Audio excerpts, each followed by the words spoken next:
IPC 363, IPC 363 एक बहुत गंभीर धारा।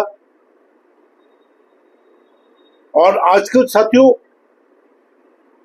बहुत सारे केसेस मेरे पास ऐसे आए हैं जहां पे एक लड़की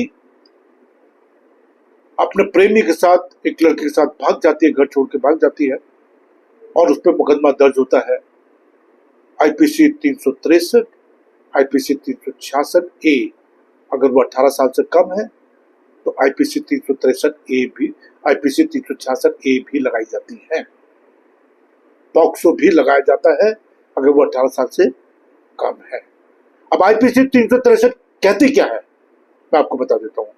Whoever kidnaps any person from India or from lawful guardianship shall be punished with imprisonment of either description for a term which may extend to 7 years and shall also be liable to fine।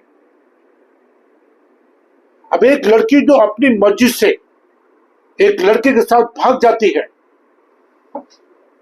और उस पर इस type की गंभीर धाराएं लगा दी जाती हैं, आईपीसी 363 किडनैपिंग, अपहरण, आईपीसी 366 ए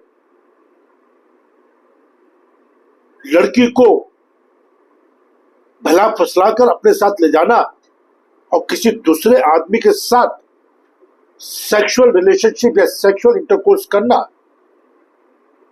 गंभीर अपराध। और लड़की अगर 18 साल से कम है तो पॉक्सो की धाराएं 3, 4, 5, 6, 7, 8, 9, 10, 11, 12 लग जाना ये और भी इस मामले को गंभीर बनाती है साथियों। मैं हूं आपका साथी doctor Anthony Raju, advocate supreme court.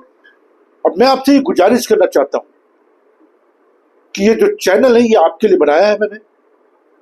Please आप इसको सब्सक्राइब करें, लाइक करें, कमेंट्स करें, शेयर करें और बेल बटन दबा कर रखें, क्योंकि माननीय सुप्रीम कोर्ट, माननीय हाई कोर्ट, माननीय सेशन कोर्ट, इनकी जो जजमेंट होती है, लैंडमार्क जजमेंट पॉक्सो को लेके, वो मैं आपको सरल और सिंपल भाषा में आप तक पहुंचाने की कोशिश करता हूं।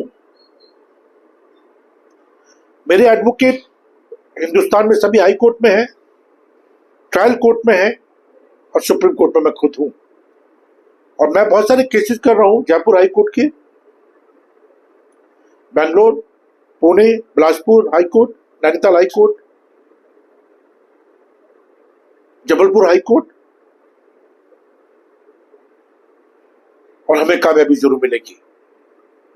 अब सवाल ये उठता है साथियों कि अगर आपको आपसी रंजिश के कारण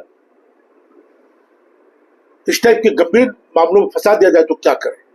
मैं आपकी लाचारी बेबसी समझ सकता हूं, लेकिन आपने सिर्फ करना यह है कि आपको डरना नहीं है। अगर आपने कोई अपराध करा नहीं है तो आपको डरने की जरूरत नहीं है।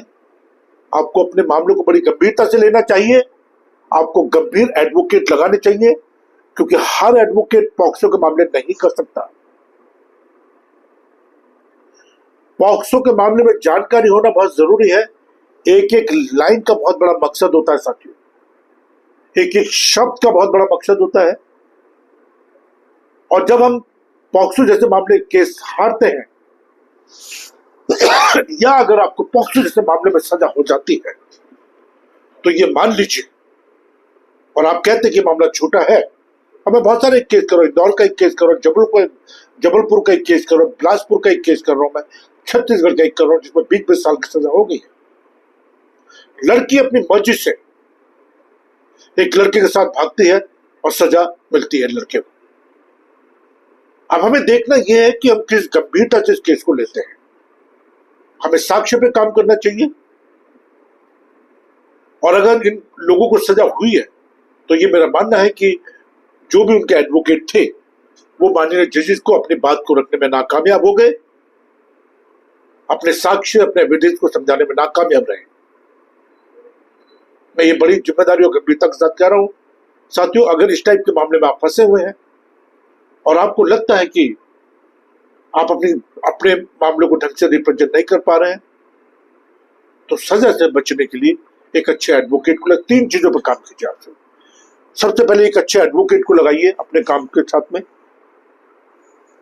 या उसकी सेकेंडरी एडवाइस लीजिए।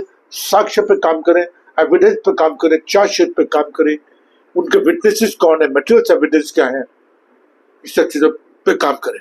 और सिंपल सी बात है, जब माननीय कोर्ट जो पुलिस की रिपोर्ट होती है उन पर विश्वास नहीं करती है, तो मैं तो बिल्कुल नहीं करता, ना मेरी टीम करती। हम अपने तरीके से उसको लेते हैं। मेरा नंबर है 9873005424। इस पर आप मुझे कॉल कर सकते हैं, बात कर सकते हैं, SMS कर सकते हैं, व्हाट्सएप कॉल कर सकते हैं, सेकेंडरी एडवाइस दे सकते हैं। मैं हमेशा आपकी मदद करने के लिए तैयार हूं। अपने बच्चों को शिक्षित कीजिए, अपराध मुक्त कीजिए, अच्छे संस्कार दीजिए, यही एक अच्छा रास्ता है। और मैंने हमेशा कहा है कि सत्य की नाव जो वो हिल सकती है, डूब सकती है, बट डूब नहीं सकती। जय हिंद, जय भारत।